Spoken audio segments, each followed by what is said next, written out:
Hey all, it's Dinosa. It's about 1:15 in the morning, and I got done with my finals from my school, and I've been goofing off too much on my PlayStation 4. So gotta go to work at 4:30. So it's gonna be a fun day, obviously. but um, but what I was calling about, there were two reviews I was gonna try to do tonight. They're both movies, but here we go. This review is about Wreck-It Ralph, and ironically, I've been playing video games, and it's about video games. Wreck-It Ralph was a Disney Pixar, I believe, intermingling about taking retro arcade games and the bad guys from those arcade games and putting them all in one movie and then making it all realistic or all like a real world. Um, and ironically, that this is not the first time Disney has ever done this. But it was a very creative idea. But the thing is, what you had is you had multiple companies that would be willing to allow you to use the characters because you couldn't pull a movie like this off without the other characters. For example, you had the bad guys. You had characters from Street Fighter. You had characters from Pac-Man. You had characters from Tapper. Um, on and on mentions about asteroids, Pong, Cubert, all these great games, legendary games. And it's sad though because a lot of these games are going to fade into obscurity, like nobody even knows who they are. Especially Cubert, and that's very true. As I remember, Cubert, that game was a fun game, but very confusing to a kid.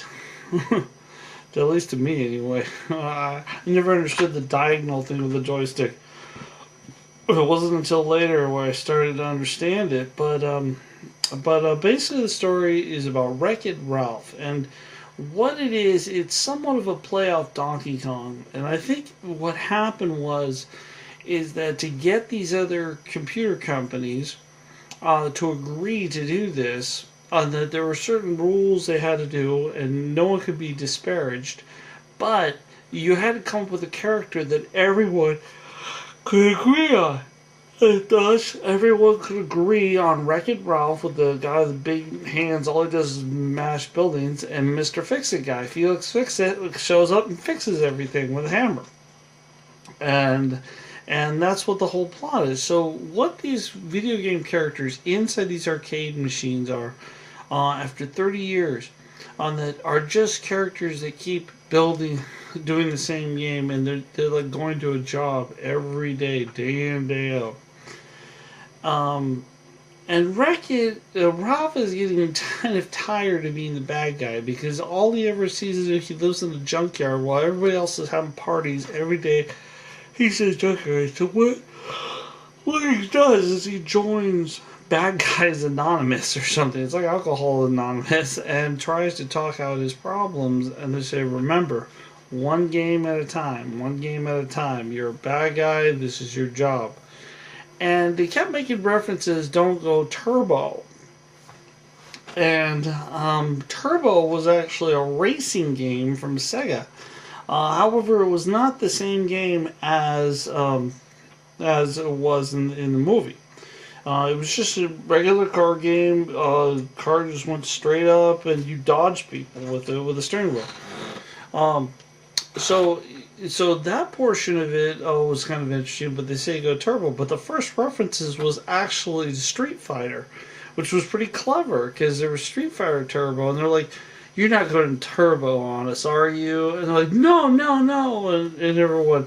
And I thought he was talking about Street Fighter Turbo, Street Fighter 2 Turbo, and it was like, whoa. So that was a really neat play on words. I didn't expect it.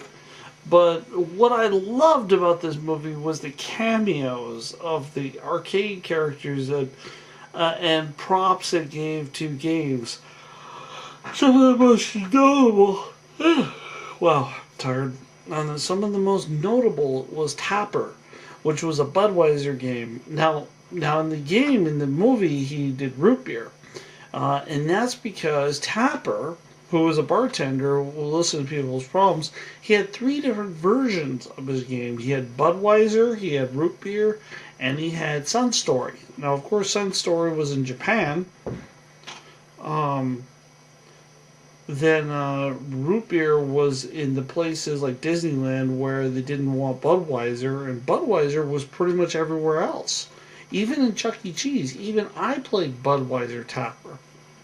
And it's the game is more of a concept of how you can control your throws of the beer, and it was a really neat game because you had to use real precision on to time your throws, to fill up the mug, throw it, and then run over and get the tip. And that's what this movie showed, is one of the classic arcades Tapper in effect, and that was really neat on there. But then it also gave tons of sound effects. Cubert especially. Cubert in the 80s was had the coolest, like just totally weird language. And I know they probably just took sound chips at the time and warped the sound and just said, let's do something crazy, let's do something fun, because all Cubert was a bouncing ball with a schnoz. Well, how would he sound? And it's like, rah, rah, you know. And we're not talking about Cubert the cartoon, where, yes, they had Supercade, and there was a Cubert cartoon for a very short time. About 1 year. But, this thing, Pac-Man sounds, numerous arcade sounds on that anyone who grew up in that era, listened to the sounds, knew exactly what the game was. But also, when seeing the characters interact with each other, like if they're going home from their job, you laugh because you remember these guys was big bad guys. But anyway, Wreck-It Ralph goes into another non-realistic game that wasn't there. It was a game called Sugar Crush, which was actually a racing game. Now, we all know about Candy Crush, which is the most addicting. Now, I thought Sugar Crush was inspired by Candy Crush, but it's probably the opposite. I'm not 100% sure. But what happens is he comes into this, Ralph, gets into an argument with one of his other co-characters and says, if you can get a medal, I'll give you the penthouse. A medal for being a hero. So, essentially, Ralph now is going turbo on that by running out into another game and trying to get a medal so he can get the penthouse because he's tired of sleeping in the dump. But then when he doesn't show up to his performance, everybody thought his game was out of order, which was very sad. Because then that means the game will most likely shut down. And what was weird about wow, on the screen, they had a thing that said out of order, and you could just see the orange light through it, and you could say, I'm sorry, this game's out of order. Just boom. And you could see that, and you could see it from the character's perspective. And I never thought about that as a kid. And yeah, I could understand that, even though it is a video game. But it also showed in the movie just the changes of games. However, Wreck-It Ralph stood the test of time, which is not very accurate in most arcades. Most arcades do not stand the test of time. There were exceptions like Pac-Man, stuff like that did, but people just downloaded stuff on their iPhones. So here's Wreck-It Ralph. He goes around trying to tries to go on, and the first thing he does, he finds out that if I go be a hero on this one quest with this bug killing mission, I'll get a medal. So he goes out there and jumps into another game to go be a hero there, so get the medal. He runs out there He is like doing Wreck-It Ralph. He's just grabbing the bugs, smashing them. He's not doing anything in the game. He's just, the game is totally glitching up because Ralph is not doing what the game was programmed to do. But then the girl who was playing the game realized and thought it was glitched up, and they're just like, whatever, walked away. Except what was happening was she was seeing the story unfold. Then she tries to play Wreck-It Ralph, and that's when she realized it's out of order. But Ralph, after the bug game, lost his medal because of a glitching character. I can't remember the reason. Oh yeah, some bugs stole his medal and went into the Candy Crush game, and that's when he met the girl, and he found the other medal in the chase, and the girl was glitching. So what happened is that because the girl was a glitch,